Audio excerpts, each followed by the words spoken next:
Glória a Deus. A paz do Senhor, meus amados. Amém? Podei vos assentar. Glória a Deus. Obrigada, Senhor. Glória a Deus. Eu pensando, Senhor, como que eu vou iniciar? Agradecendo a Deus por essa oportunidade, por esse momento, né, que estamos todos aqui reunidos. Eu quero agradecer, assim, ao pastor Wardel, né, porque o Senhor colocou esse projeto no coração dele.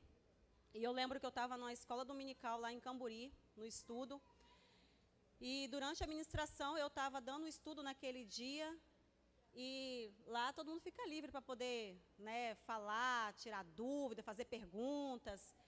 E teve um momento que ele falou que o Senhor tinha colocado esse projeto no coração dele. E ele falou, e você está na minha lista. Quando ele falou isso, o chão parece que tinha sumido dos meus pés naquele momento ali. Sumiu. Aí parei aquele momento assim, mas eu entendi que nós temos que fazer é a vontade de Deus, não a nossa vontade. E hoje, um amor não fingido. Desde aquele momento, desde todo o preparo para essa conferência, eu vinha perguntando, Senhor, qual capítulo, o que falar, Senhor, qual tema que o Senhor quer trabalhar. E aí, de repente, o Senhor colocou no meu coração uma palavra, um capítulo e um tema. Primeiro veio o tema, um amor não fingido. E por mais que eu lesse o livro todo de Romanos, parece que eu não conseguia enxergar essa palavra lá. Não conseguia enxergar de imediato. E eu falei, Senhor, aonde está? E de repente o Senhor me deu o capítulo 12 de Romanos. Falei, glória a Deus, já tem um capítulo e já tem um tema. Louvado seja o nome do Senhor. E de repente ele fala no meu coração, durante a madrugada que a gente estava aqui, né, no nosso jejum, no nosso propósito de 24 horas, ele falou paralelo. E eu fiquei com essa palavra, eu falei assim, só tenho essas três coisas, né?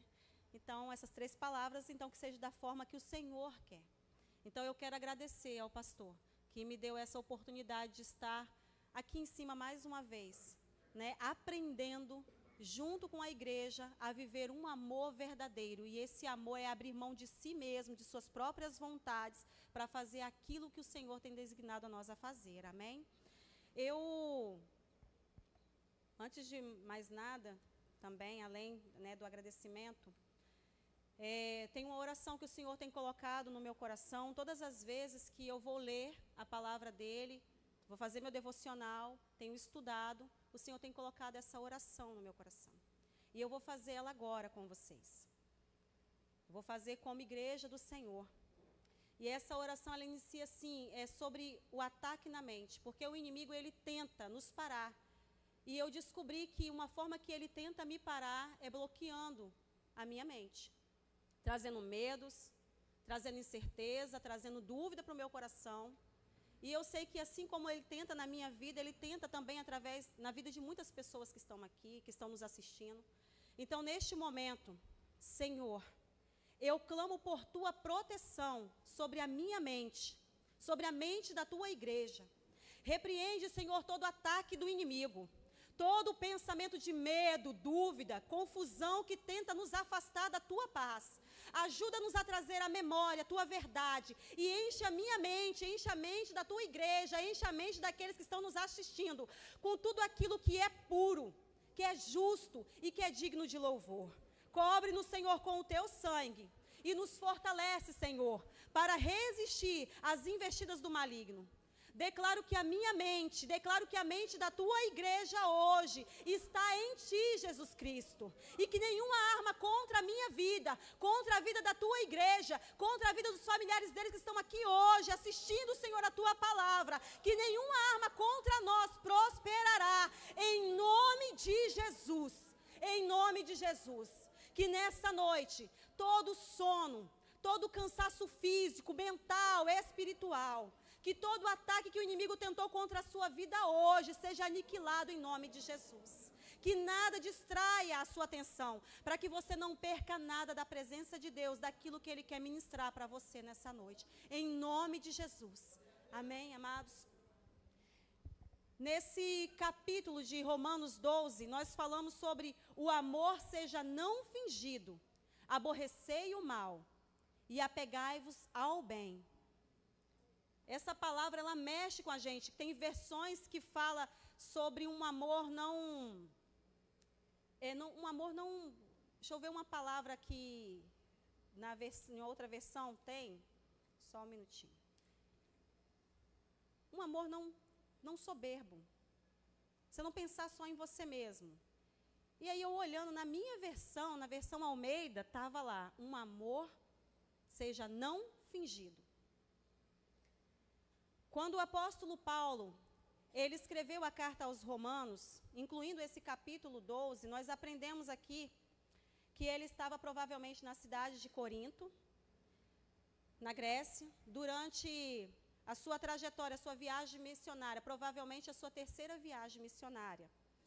E nós temos ali evidências, né, no capítulo 16, sobre as pessoas que ele encontrou ali, que ele traz, sobre o Gaio, que era o hospedeiro, sobre Erasto, que era o tesoureiro. E lendo isso, entendendo essa passagem do lugar que ele estava, porque quando a gente vai vendo as histórias, alguns filmes, o pastor até mesmo já nos ensinou aqui, não se apegue a tudo que você vê nos vídeos, nos filmes, na televisão, né? Porque eu achava que ele estava já preso. Ele ainda não estava preso. E o pastor César trouxe isso, essa memória para nós no domingo. E o irmão Felipe, eu lembro que no primeiro dia que ele ministrou nessa casa, eu fiz questão de assistir. Quando a gente vai numa conferência fora, a gente faz o quê? Leva um bloquinho de anotação e fica ali pegando tudo o que acontece e vai anotando para não perder nada. E aí eu peguei o meu bloquinho de anotação, eu falei assim, Senhor, eu quero aprender. E o Felipe, como mestre aqui também nessa casa, ele nos ministrou no capítulo 5, trouxe ao nosso entendimento a justiça de Deus e a unidade que tinha que haver entre judeus e gentios, sobre a fé cristã. Ele trouxe para nós aqui naquele dia um entendimento sobre como que o pecado entrou no mundo, através de Adão. Como que, através daquela falha que Adão cometeu lá no Jardim do Éden, lá em Gênesis, lá no princípio, nos fez nos tornar inimigos de Deus. Mas também no capítulo 5, lá no verso 10, ele traz para nós um Adão que foi amigo de Deus. Ele trouxe ali uma forma de entendimento para nós que Jesus vindo a este mundo e morrendo, pagando ali na cruz pelos nossos pecados, fez com que nos tornássemos amigos de Deus novamente. Então, um homem causou a separação através do seu pecado, mas também Jesus, como homem, derramando o teu sangue carmesim, nos tornou amigos novamente de Deus. E isso foi maravilhoso, entender dessa forma, que nós somos filhos. Esses filhos, que nós somos com herança, com direito à herança, veio através dessa remissão desse pecado. E assim como ele trouxe para nós um Adão regenerado, que a gente vê lá em Coríntios, no capítulo 15, no verso 45, para quem depois quiser estar lendo. Em Atos 9, nós também vemos um Saulo regenerado. E esse Saulo, ele passa a ser regenerado quando ele tem um encontro com Jesus. Nós vemos aqui nessas duas situações que ninguém está fora do alcance da graça de Deus, desse favor não merecido. Você não está fora da graça de Deus. Eu não estou fora da graça de Deus. Independente do que nós fizemos no nosso passado, o amor do nosso Deus nos alcança. Amém? Em Atos 9, nós vemos um Saulo que era totalmente contra Jesus, era perseguidor da igreja, era duro, era religioso, era implacável, mas o encontro com Jesus no caminho de Damasco muda toda essa história de Saulo. A Carol, ela foi muito firme na forma com que ela traz para nós aquele paralelo que eu falei no começo. No capítulo 9 de Romanos, quando ela fala sobre a salvação através da soberania de Deus, trouxe para nós esse paralelo de Saulo antes da salvação e depois de ter sido alcançado pela misericórdia de Deus. Ela nos falou sobre um homem que respirava ameaça. Eu fiz questão de anotar porque ela foi tão enfática na hora que ela falou assim, aquele homem, irmãos, respirava ameaça. Era um homem que as pessoas temiam ele era zeloso da lei, mas era cego espiritual. Quando ela falou essas palavras, que ele respirava essa ameaça, que as pessoas tinham medo, eu fiquei lembrando, quando ela fala ali que ele era zeloso pela lei, ele fazia isso porque ele achava que era certo. Ele não tinha um entendimento de que aquilo que ele estava fazendo, de matar as pessoas que serviam a Jesus, ele achava que aquilo ali era certo, ele estava indo de acordo com a lei. Ele cresceu, ele foi ensinado a seguir a lei de Deus. Então, ele não estava fazendo algo que ele achava que era errado. Ele só estava cego. Assim como muitos de nós achamos que estamos certos de muitas coisas e estamos errados. Porque estamos com os nossos olhos vendados. Muitos de nós, falo por mim, por muitos momentos eu tenho que falar: Senhor, tira as escamas dos meus olhos. E me faça enxergar verdadeiramente aquilo que o Senhor quer que eu enxergue. Porque às vezes a gente acha que o certo está errado e o errado está certo. Então nós temos que ter esse cuidado como igreja do Senhor, de pedir: Senhor, me dá discernimento espiritual, abre a minha visão, abre os meus ouvidos, para que a gente não venha cometer esses erros. A pastora Amanda até complementou na ministração dela sobre que Saulo ele defendia um Deus que fora de Cristo era fogo consumidor. Deus é amor, mas fora de Jesus, antes de Jesus, ele era fogo consumidor. Quando ela fala isso para nós, nos faz entender, esse Deus não mudou, irmãos. Nós temos um intercessor direto, que é Jesus. Nosso advogado o tempo todo, ele tem intercedido por nós, pedindo misericórdia. Quando nós clamamos, reconhecemos, confessamos e pedimos a ele, pedimos ao Espírito Santo de Deus que habita em nós essa misericórdia, clamamos a Jesus. Deus, com sua infinita misericórdia, não nos consome, mas nos dá a chance de rompermos, nos dá a chance de mudar, nos dá a chance de persistir. Ele nos dá essa oportunidade de mudança. Quando ela traz para nós, no capítulo 1, a libertação pela verdade, que ao ser encontrado por Jesus, nós deixamos de ser escravos das leis. Saulo, ele deixa de ser escravo das leis, ele deixa de ser escravo das suas próprias vontades, ele deixa de ser escravo da religiosidade e passa agora a conhecer a verdade de que Jesus, a quem ele perseguia, era verdadeiramente o Filho de Deus. Então, que nós possamos entender que a partir do momento que nós aceitamos a libertação em nós, nós temos que deixar de lado tudo aquilo que nós achamos que é certo. E temos que procurar a verdade que vem de Jesus. A nossa religiosidade, por muitas vezes, nos afasta da presença de Deus. O achar que estamos certos em tudo, em achar que é melhor fazer do meu jeito do que obedecer àquele que tem mais conhecimento, nos faz pecar. Então, que nós possamos abrir o nosso entendimento nessa noite para essa verdade. Que nós possamos deixar de ser escravos do pecado, abandonar as vontades da nossa carne, e foi isso que Paulo faz, é isso que Paulo fez. Paulo, quando ele entendeu que Jesus era filho, ele deixa para trás tudo aquilo que ele tinha aprendido. Mas para isso acontecer, foi necessário ele perder a visão dele, a visão física mesmo. Foi necessário ele ficar cego, foi necessário ele ficar exposto, foi necessário ele ouvir a voz de Deus de uma forma que ele cai no caminho.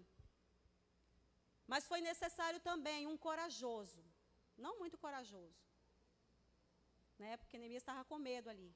Mas foi necessário o Senhor usar alguém para ir até ele e falar: olha, o Senhor vai mudar hoje a sua história. Mostrar o caminho para ele, ensinar as verdades para ele. E o Senhor, ele quer usar a nós. Eu creio que o Senhor, ele quer usar a mim, quer usar a você, para ir até diante dessas pessoas que estão cegas no meio do caminho, que estão com dificuldade de entender, mas para você poder conseguir romper e ir até elas, primeiro você tem que ouvir Deus, para isso purificar os ouvidos. Para você ir até lá, você tem que tirar a sua capa de que você é melhor do que qualquer um. Você tem que se despir de você mesmo. Jesus, ele se despiu da própria glória dele, para que nós pudéssemos ser alcançados. E da mesma forma, nós também temos que nos despir de nós mesmos, das nossas próprias vontades, para fazer a vontade dele. Nesse período que a Radassa passou mal, eu lembro que foi na sexta-feira, 5h30 da tarde, 5h50 para ser mais exato. Quando o Senhor ministrou no meu coração, eu falei assim, agora já está tudo fechado. Já tenho a palavra, já tenho o capítulo, já tem tudo. Tem um louvor, o Senhor colocou no meu coração, tem tudo. Naquele exato momento, ela começou a vomitar sem parar. Foi automático, foi muito automático. Naquele momento, eu entendi que era uma seta contra a vida da minha filha, para parar. Então, naquele exato momento, eu levantei um clamor dentro da minha casa. Eu falei, Senhor, eu vou deixar tudo organizado, e eu vou. E naquele hospital onde eu estava ali, onde eu vi muitas crianças passando mal, eu vi uma situação. Um pai desesperado porque o filho dele tinha sofrido um acidente. Ele estava de bicicleta, a criança de 3 anos de idade, e a bicicleta perdeu o freio e o carro pegou aquela criança. E ela quebrou a bacia. Um pai desesperado, querendo que fizesse logo a tomografia dele, porque tinha batido a cabeça. Só que tinha muitas crianças, irmãos, naquela fila ali, aguardando o mesmo atendimento, a mesma tomografia. E ele, naquele desespero todo, ele começou a ser um pouco ignorante nas palavras dele com aquelas pessoas que estavam ali trabalhando. E me chamou a atenção, e eu ali, Senhor, tem misericórdia desse pai, tem misericórdia dessa criança e dos enfermeiros. E eu achei lindo a forma com que a enfermeira falou. Pai, todos aqui também estão com urgência. Todos aqui também estão com medo de perder seus filhos. Só que eu sei que a sua dor é maior do que a do outro. Só que assim como o Senhor acha que a sua dor é maior do que o outro também acha da mesma forma. Se o Senhor quiser, o Senhor pode chegar a cada um pai que está na fila e falar que a sua dor é maior e que o Senhor tem que ter prioridade, porque o seu problema é maior do que o deles. Naquele momento ali, eu tomei como uma lição. Quantas vezes a nossa dor se torna maior que a do nosso irmão? Quantas vezes nós nos colocamos como prioridades no lugar do outro? Nós não conseguimos nos despir da nossa própria vontade, da nossa própria dor e olhar a dor do nosso próximo. Naquele momento ali, para mim, foi uma lição. Eu falei, Senhor, o Senhor então me trouxe aqui para mim poder ver essa situação. Aquele pai ali acalmou naquele momento, pediu desculpa para ela. E de repente chegou a vez dele.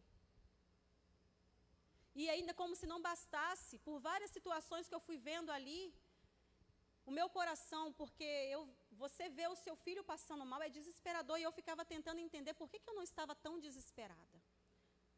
Porque eu sei, irmão, em quem eu tenho crido. Então, às vezes, as portas vão se fechar, os filhos vão adoecer, os amigos vão se afastar. Nós vamos perder pessoas que amamos, mas o que nós não podemos perder é a certeza de que em quem nós estamos depositando a nossa fé, é de quem estamos confiando. Eu sabia naquele momento que eu tinha comigo uma igreja que orava. E eu agradeço a cada intercessor dessa casa. Eu agradeço a igreja de Colatina, eu agradeço a igreja de Camburi, eu agradeço aqui a igreja de Serra, porque eu sei que cada irmão aqui orou pela minha vida, pela vida da minha filha, assim como tem orado pela minha família. Eu estou falando para vocês de um amor não fingido, porque eu vivi isso. Não foi uma história que me contaram. Nós temos vivido isso na pele. Quando você vai pregar algo, às vezes eu tinha medo de falar assim, como que eu vou falar da palavra de Deus se eu não estou vivendo? Não tem como você pregar Cristo se você não vive Cristo. Primeiro Ele te prega. Quando você está lendo a palavra dEle verdadeiramente, primeiro Ele vai te pregar na cruz. Então eu vivi esse amor. Eu vivi um amor aqui que não foi fingido. Porque muitos me mandaram mensagem, muitos falaram estou orando, muitos ofereceram ajudas, sabendo da minha dificuldade em casa, com a minha mãe também debilitada, ofereceram para ficar com ela. Sou grata a Deus, eu vi essa palavra se cumprindo, um amor que não era fingimento, que era real, mas precisou, assim como Saulo, que se tornou o Paulo quando ele encontrou Jesus, assim como ele teve alguém que teve que ir lá e direcionar ele. e mostrar para ele o caminho da verdade. O Senhor hoje nos prepara para que nós possamos ensinar aqueles que estão cegos o caminho da verdade. E ensinar a se colocar no lugar do outro. É preciso. É preciso se colocar no lugar do outro. Não é só chegar numa igreja, não é só chegar e abraçar o irmão. Eu falo por dificuldade mesmo. Na mesa da minha casa, nós sentamos, estudamos a palavra, e teve um momento que eu pedi perdão ao meu marido e meu filho. Me perdoem. Porque às vezes vocês querem me abraçar e eu afasto. O tempo todo vocês querem abraçar e eu afasto. Por quê? O inimigo, ele planta mentiras em nossa mente em todo o tempo. E por você, no caso, por mim, ter sido órfão, né, então não ter sido criada por pai e por mãe, tem situações que eu estou sendo tratada. A gente aqui nesse ministério, estamos estudando o quê? Mulheres curadas para curar. A união feminina dessa casa funciona dessa forma. Nós estamos sendo tratadas, nós estamos sendo curadas para poder curar pessoas. Eu não posso levantar a minha mão sobre a sua vida se eu estiver enferma. Eu tenho que estar curada para poder ministrar. E quando eu pedi perdão a eles, eu falei, me perdoem, porque às vezes eu afasto ao invés de abraçar.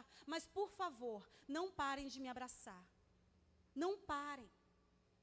Porque todas as vezes que eu sinto vontade de abraçar, eu tenho que sentir vontade de abraçar. Quando eu digo para alguém, eu te amo, eu tenho que dizer com sinceridade. Então, eu tenho que sentir esse amor. Eu não posso falar da boca para fora. Eu tenho que viver essa verdade. Eu não posso fingir, abraçar e dizer que está tudo bem, sendo que no fundo não está tudo bem. A libertação acontece aí, na liberação de perdão. Para subir aqui foi necessário eu entender e pedir perdão. Para poder reconhecer o chamado de Deus na minha vida, foi necessário eu fazer renúncias. Foi necessário eu pedir, agora sim, agora eu quero ser curada, agora eu quero ser tratada, agora eu quero ser cobrada. Porque é um processo. Paulo, mesmo conhecendo toda a lei, mesmo conhecendo muitas coisas, ele precisou aprender agora o que é ter o Espírito Santo de Deus na vida dele. Ele precisou aprender o que é caminhar com Cristo, o que é renunciar suas próprias vontades, o seu próprio conhecimento. Não adianta você saber tudo das leis, se você não consegue ter sensibilidade à presença de Deus. Você não vai passar de um sepulcro caiado, se você apenas se enche de letras e não se enche de Espírito da verdade. A palavra, sem a presença de Deus, ela para nós não vale de nada. Ela se torna uma palavra morta, fria, vazia. Para você poder transmitir a presença de Deus, você precisa estar cheio, e para estar cheio, você tem que abrir mão de você. Aleluia. Beber água, né? Glória a Deus. Aleluia, Senhor. Tem uma pergunta que eu gostaria de te fazer. O que precisa você perder? Paulo perdeu a visão. E você? O que precisa perder? Porque às vezes a gente coloca desculpas. Ah, mas eu não fui criada pela minha mãe, por isso que eu sou ignorante. Ah, mas meu pai morreu, vocês não sabem o que é a dor de perder um pai. Ah, mas o meu marido brigou comigo. Entenda. Você vai perder filho, você vai perder marido, você vai perder amigos, você não pode perder a presença de Deus. Você não pode perder Deus. Aqui vos fala a pessoa que, além de não ter tido pai, não ter tido mãe que criou, teve a oportunidade de saber o que é a dor de perder um pai. Ele morreu. O meu pai que me criou faleceu. Então, quando alguém vinha falar para mim, você não sabe o que é a dor de perder um pai, hoje eu posso falar, eu sei o que é a dor de perder um pai. Eu chorei muito. Depois eu perdi uma mãe. A minha mãe biológica faleceu. Então, eu posso dizer, eu sei o que é a dor de perder uma mãe. Depois, em 2013, eu perdi um filho. Então, eu posso dizer, eu sei qual é a dor de perder um filho. Ah, mas você não vai entender o que é ter um relacionamento com dificuldades. Eu também posso dizer, também fui divorciada. E Deus abençoou e tem abençoado a vida dele, assim como tem abençoado a minha vida hoje. Viver num relacionamento abusivo, para dizer que você está fazendo todas as vontades de Deus, também não é certo. Procurar ouvir a voz do Espírito Santo de Deus é necessário.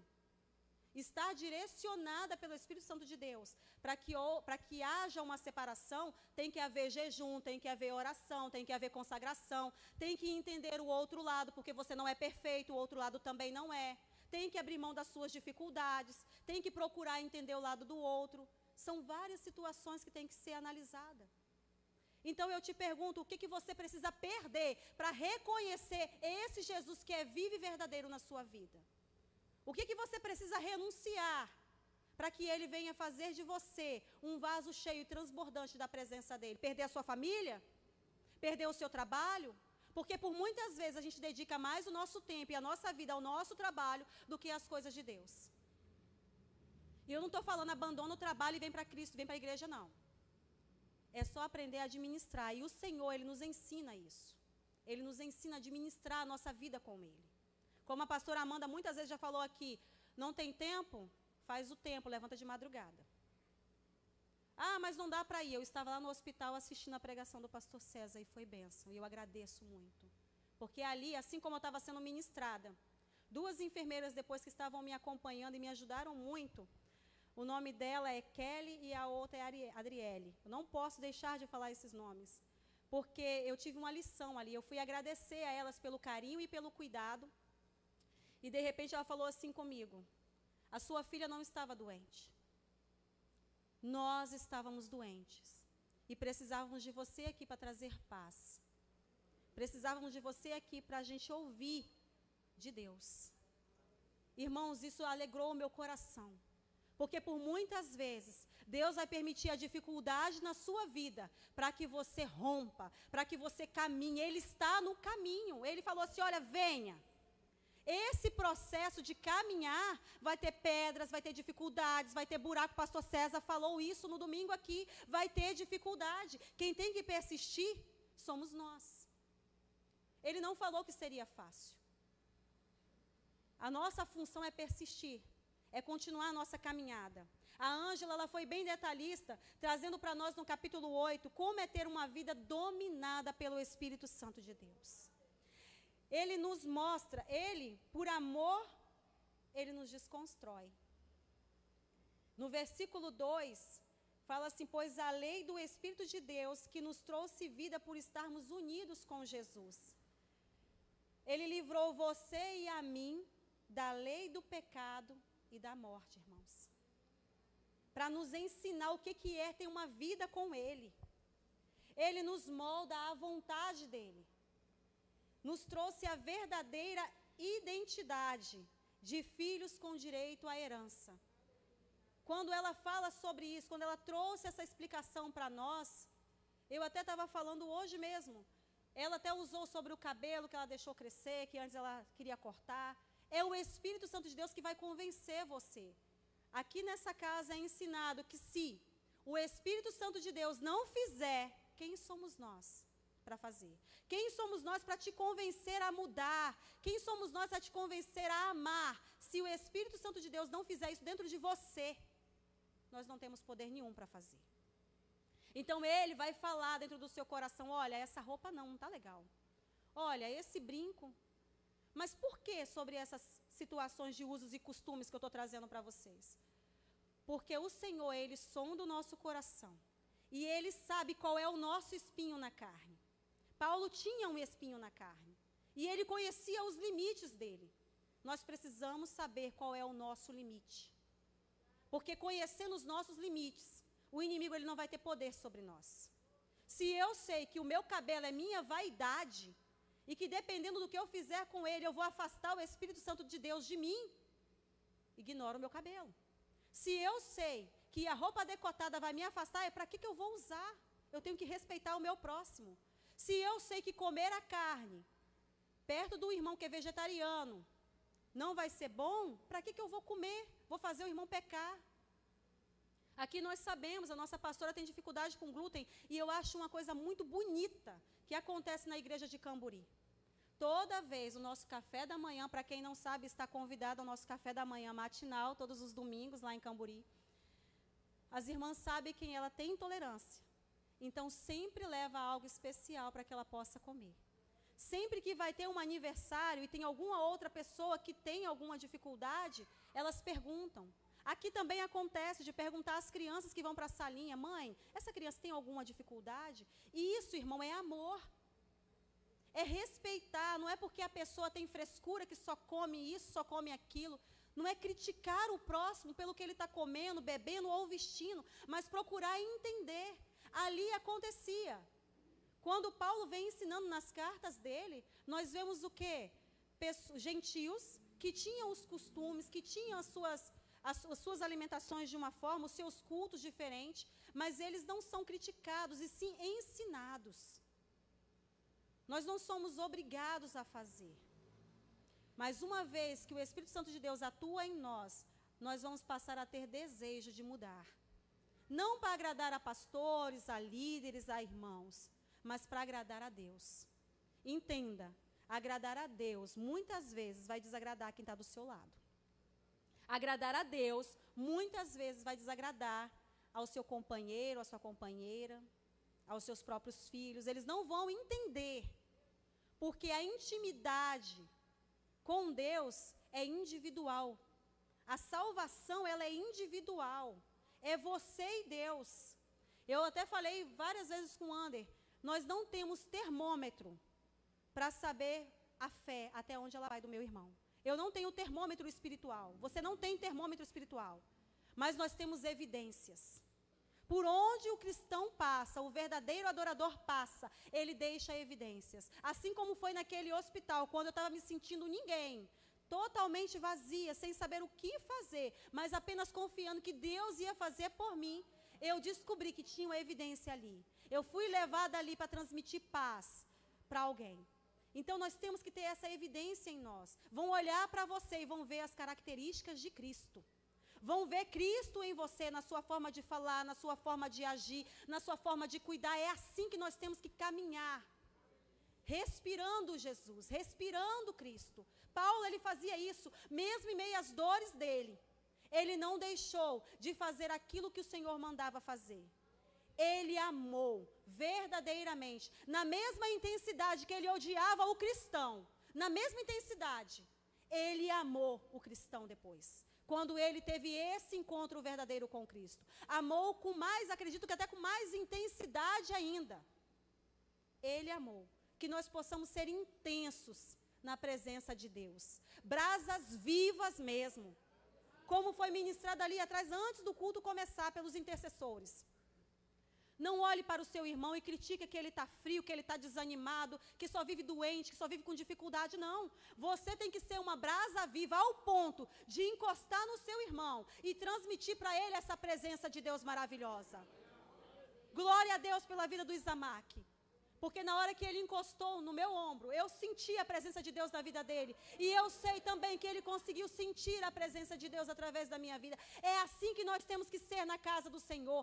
E por onde nós formos, nós temos que ser brasas vivas no altar. Nós temos que ser cheios da presença de Deus, ao ponto de contagiar aqueles que estão à nossa volta. Parar de criticar e começar verdadeiramente a adorar e a ensinar essa verdade, para que o nome do Senhor seja glorificado nessa terra. Em nome de Jesus. Aleluia. Nós temos que ser guiados pelo Espírito de Deus. Porque nós descobrimos que nós verdadeiramente somos filhos dele. Todas as vezes que o inimigo tentou contra a minha mente, nesses dias tudo, eu falei, eu descobri algo maravilhoso. E foi num desses encontros de mulheres que a pastora Isaura, nossa psicóloga, né, internacional, que está aqui conosco, glória a Deus pela vida dela. Ela falou assim, lembra, antes mesmo de você ser gerada no seu ventre, antes mesmo seus pais até te conhecerem, você já tinha um pai. Você já tinha um irmão e você já tinha um amigo. Irmão, vocês não sabem a diferença que isso fez na minha vida. Porque em todo momento que aquela seta do desânimo vem, que aquela melancolia vem de que eu estou sozinha, eu lembro, ei, eu já tinha um pai e o nome dele era Deus, é Deus. Quando eu sinto carência afetiva dos meus irmãos, eu lembro que eu já tenho um irmão e o nome dele é Jesus. E quando eu quero um amigo para conversar, eu tenho esse Espírito maravilhoso dentro de mim. Eu tenho uma família antes mesmo de ser gerada, e vocês não têm noção de como é maravilhoso. E sabe o que é mais maravilhoso ainda? Que eu descobri que esses irmãos, que esse Jesus que nos ensina esse amor fraternal, me deu uma família maior que são vocês. Nós somos um corpo só em Cristo, mas separados nós somos membros de um só corpo, cada um na sua função, cada um com o seu jeito, cada um com a sua forma de ministrar, de ensinar. Mais uma vez, pastor César, obrigada. Porque quando eu estava pensando, Senhor, mas eu nem sei ministrar da forma que a pastora Amanda faz, do jeito que a pastora Isaura faz. Ele falou, é cada um do seu jeito. Deus vai te usar nas características que Ele trabalhou em você, meu irmão. É da maneira dEle, não é da sua maneira. É do jeito dEle. E é assim que Ele tem trabalhado com nós. Eu até coloquei bonitinho aqui, tá, pastor? Com muita propriedade, nos falou sobre a carta de resultado, que devemos conhecer a natureza de Deus, de que Ele é imutável. E Ele não vai mudar a vontade dEle para nos agradar. Entenderam isso? Deus não vai mudar a vontade dEle para poder nos agradar. Ele não vai mudar o seu irmão para poder te agradar, não. Ele vai te ensinar a conviver, a ter comunhão, a ter unidade com esse irmão. Como também na intercessão foi falado. Está com dificuldade com o irmãozinho? Ora por ele. Eu falo, eu já fiz isso. Estar nessa casa foi uma batalha muito grande. Porque quando eu estava lá fora, depois de ter recebido um chamado de pastora, depois de ter sido consagrada pastora, ter trabalhado em ministério, ter dedicado a ministérios, eu me afasto da presença de Deus. De uma forma que eu falei assim, agora eu vou experimentar o que o mundo tem. Bebi, farriei, dancei, fiz tudo o que não devia. Mas quando o Senhor falou, ei, vem, o chamado é de urgência, eu entendi, ou você vem ou você morre. Quando eu entendi isso, eu falei, eu vou do lado de casa, é mais perto, é mais cômodo. E lá na Adoradores, onde tem o pastor Ardo, eu não vou não, porque ele confronta muito a gente. Vou bater de frente com ele. Eu pensava isso, porque ele não faz a minha vontade, ele não faz a sua vontade, ele faz a vontade de Deus. Quem está aqui nesse ministério tem entendido isso. E ele tem ensinado isso. Eu falei lá em Camburi, nós temos o privilégio de ter pastores que não estão preocupados em agradar a homens, mas a agradar a Deus. E não tem ciúme ministerial. Se tem algum pastor aqui nessa igreja, ou líder, que tem ciúme ministerial, hoje cai por terra em nome de Jesus. Porque ele nos ensina exatamente tudo aquilo que ele tem aprendido de Deus. Sabe por quê? Ele quer que nós possamos aprender de forma que quando ele virar as costas para ministrar em outro lugar, você possa subir aqui e ministrar também. Que a igreja não sinta falta do pastor presidente, porque não tem palavra na igreja, mas que sinta falta da presença que ele faz no meio da igreja. É assim que nós temos que sentir. Não é estar apegados a pessoas, porque quando você vai para a igreja por Cristo, por Jesus, o irmão não te incomoda, o louvor não te incomoda, a palavra do outro que prega não te incomoda, porque você está por Cristo, você não está por pessoas, você não está por irmãos, mas você está por amor, vivendo em amor, vivendo a verdade de Cristo. Respirar Cristo é isso, irmão. Respirar Cristo é isso. Aleluia. Ele nos mostra o caminho, e é no caminho que nós temos que perseverar em amor. Independente do pecado que você fez, independente do passado que você tem, Deus não vai mudar o projeto que Ele tem para você, desde que seu coração seja um coração quebrantado, um coração que está renunciando a todo aquele passado. Assim como eu renunciei e falei, Senhor, lá não. Ele falou, é lá que eu te quero. Me enchi de orgulho e vim para essa casa.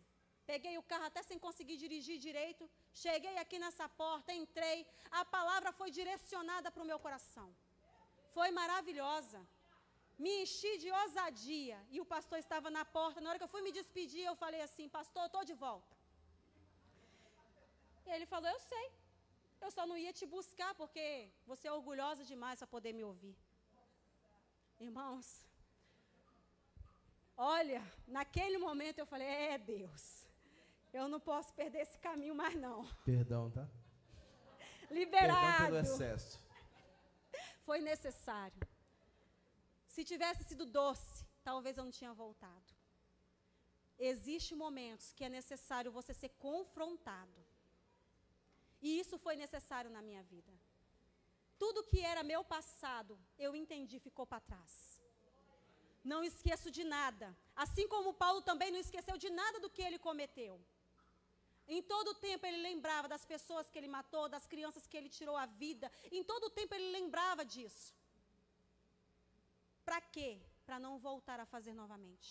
Às vezes o Senhor vai trazer, às vezes não, sempre. O Senhor vai nos permitir e vai nos trazer à memória situações que nós vivemos, para que nós possamos ser curados e não venhamos nos afastar novamente da presença dEle. Foi necessário eu vir para este bairro aqui, para essa igreja, nesse bairro, porque foi neste bairro onde eu sofri muitas situações traumáticas na minha infância. Então eu entendi que eu precisava vir nesse bairro para ser curada. Hoje eu passo na rua e não dói mais. E eu descobri isso tem poucos dias. Eu fui na igreja, na rua onde eu morei, aqui em Serra Dourada. E eu descobri que era na rua do pastor André. E, de repente, eu falei o nome da rua, vi a casa. Eu falei, gente, eu morei aqui. E sabe o que foi maravilhoso? Não doeu mais. Não doeu. Então, eu entendi, eu estou curada. Nessa área, o inimigo não me tenta mais. E é assim. É você olhar para o cigarro que fumava e não sentir mais o desejo de fumar. É olhar para a bebida que bebia e não sentir mais desejo de beber. Ver as pessoas bebendo perto e você não sentir saudade daquilo que é pecado, daquilo que é impuro. É isso que Paulo nos traz em todo o tempo na palavra dele. É você não sentir prazer em fazer o mal, mas sentir o desejo e o prazer em fazer o bem. Em se doar. É esse desejo que nós temos que ter. Que nós possamos, além de ter um espírito quebrantado, além de renunciar às nossas vontades, que nós possamos confessar e deixar para trás o velho homem, para que agora nós venhamos ser nova criatura em Cristo Jesus. Eu queria que colocasse mídia para mim, Gálatas 2:20. Por favor. Que nós possamos viver esse amor. Que nós possamos viver verdadeiramente essa palavra que o Senhor tem trago para nós. Portanto, não sou mais eu que vivo, mas é Cristo quem vive em mim. E é essa vida que vivo agora no corpo. Vivo pela fé no Filho de Deus, que me amou e se entregou por mim. Que esse velho homem vinha estar morto. Que assim como Jesus foi crucificado naquela cruz, que venha estar crucificado todos os nossos pecados ali. E a gente não venha mais sentir saudade desse passado. Paulo, ele advertiu que não devemos nos amoldar na forma deste mundo, mas que nós possamos buscar essa glória que vem de Deus, essa presença que vem de Deus. Que nós não venhamos buscar nos amoldar às formas do pecado, porque infelizmente nós estamos vivendo um tempo de amor superficial, onde as redes sociais elas estão criando ilusões, falando para você que é normal, que o amor, só de mandar uma mensagem é o suficiente, não é assim. Muitas pessoas hoje elas vivem fora da igreja, achando que só por ser, eu sou igreja e tá bom assim. Não, o Senhor ele quer que a gente esteja em comunidade, unidos dentro de uma igreja, suportando uns aos outros, amando uns aos outros, vivendo um amor, não um amor fingido, mas um amor real. Um amor, ele não é sentimento, irmão, ele é razão. Eu decidi amar, assim como o perdão também é uma razão. Eu decidi perdoar. Você precisa decidir perdoar, você precisa decidir amar. Amar como a Bíblia tem nos ensinado, um amor não fingido, um amor real, prático, sacrificial, um amor fraternal, um amor que é manifesto e aplicado na família, aonde há uma forte ligação de carinho, respeito, espontaneidade, um amor que vai além até mesmo do nosso entendimento. Paulo, em sua carta, no verso 5, ele nos mostrou que nós somos corpo com Cristo. E individual nós somos membro dele. Cada um com as suas belezas, cada um com as suas qualidades, cada um com seus defeitos, mas somos corpos. Paulo ele reforçou a importância dessa comunhão na unidade em meio às diferenças. Entenda, o cristianismo sem amor não passa de uma religião morta. Cristianismo sem amor é uma religião morta. O que é um amor não fingido? No verso 9 nós vemos que é um amor sem hipocrisia, sem máscaras, sem encenação. O amor é um dom de Deus que por meio do Espírito Santo capacita o cristão a expressar de forma prática, que funciona como um suporte para os demais dons serem manifestados, para que o Espírito Santo de Deus venha fazer a vontade dele em nós. Só uma mente renovada por Cristo consegue amar dessa forma.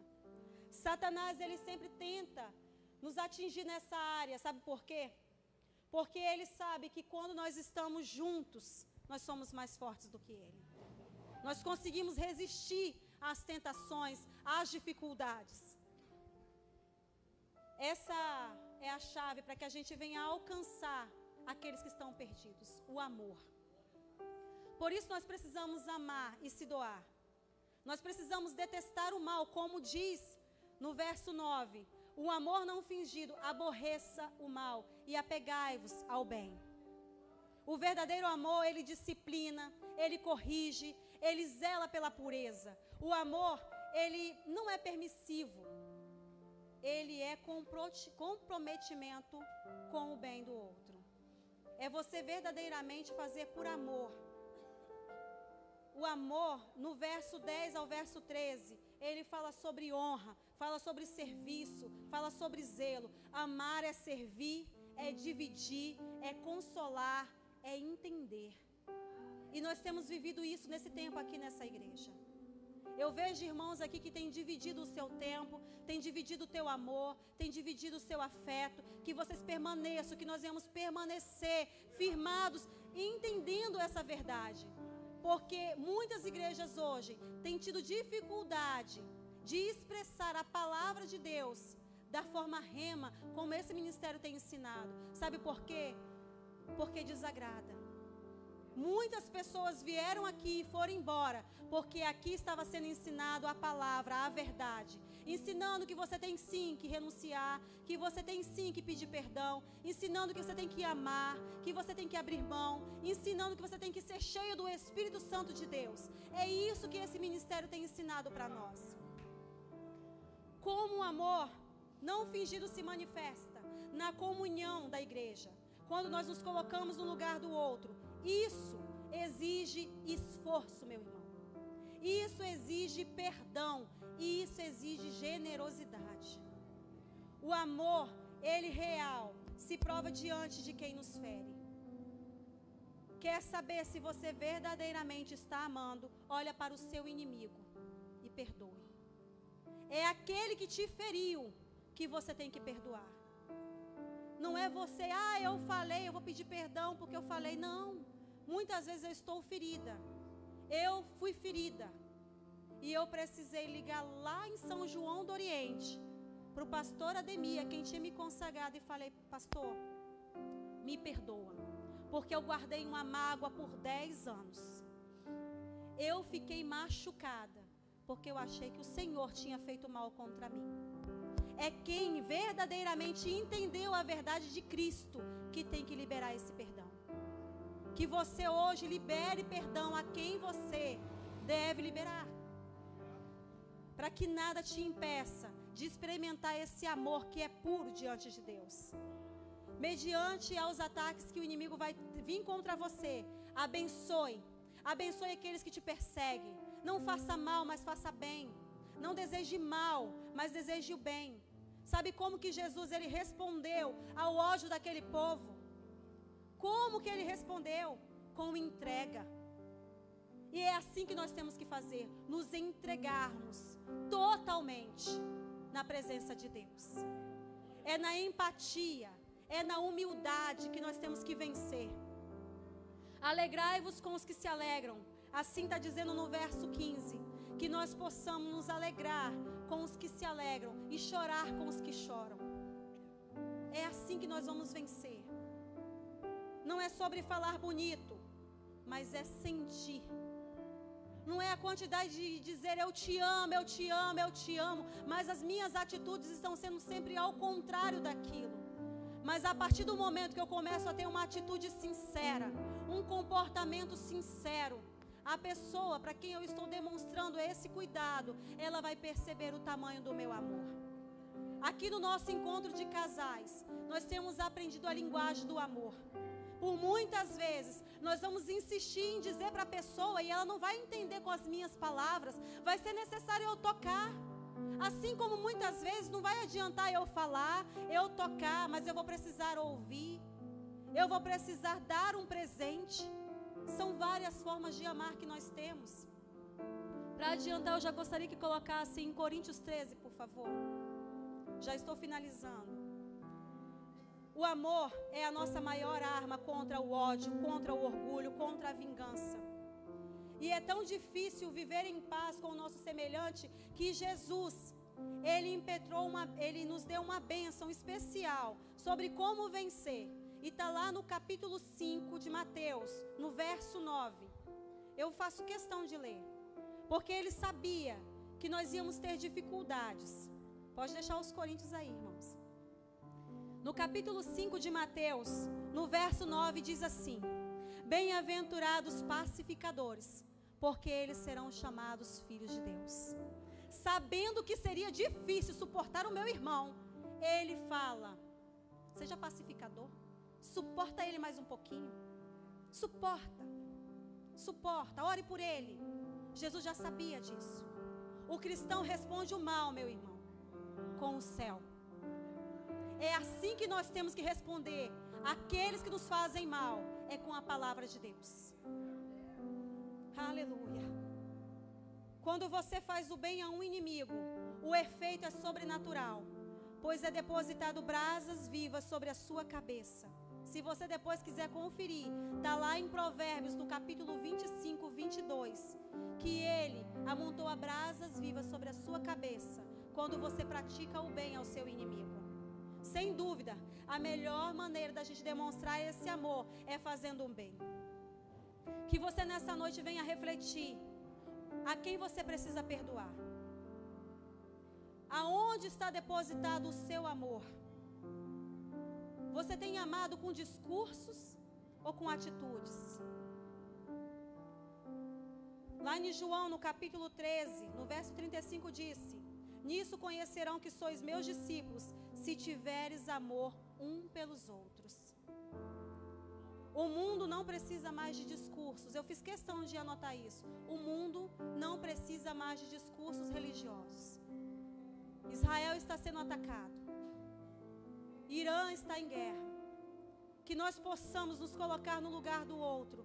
Quantas crianças estão sofrendo nesses países? Quantos missionários estão sofrendo por amor de Cristo? Vimos uma mensagem de um casal de pastores que foi assassinado porque estavam pregando a palavra do Senhor.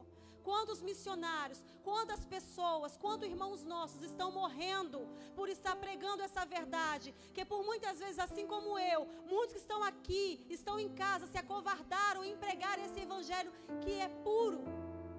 Quantos deixaram de fazer a vontade de Deus? E quantos também estão descendo a sepultura por não terem conhecimento dessa verdade? Porque nós nos acovardamos e não tivemos coragem de ir lá porque a pessoa era ruim, porque estava lá um assassino, porque estava lá uma pessoa que matou, que estrupou, que fez mal ao outro. Quantos de nós deixamos de levar essa palavra que é viva e eficaz, porque estamos nos acovardando diante das nossas dificuldades, achando que a nossa dor é maior que a do nosso irmão?